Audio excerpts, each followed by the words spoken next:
everyone, welcome back to Sunday Live Trend. Thank you so much guys for tuning in. I'm here to update you of what's going to happen on My Brother's Keeper from the 8th to the 12th of January 2024 on Monday.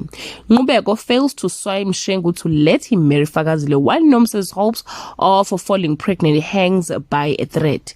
Donga's wars mount as Sibusiso takes the fall for his sins on Tuesday. Nomusa has a health scare that forces Nqubeko to miss his baby's first ultrasound with Fakazile. Feeling backed up against the wall, Donga resorted to desperate measures to protect his family on Wednesday. Nqubeko can't stop hooping between the fire and the frying pan. Donga has to say a deeply sorrowful goodbye. Mshengu is faced with the painful reality on Thursday.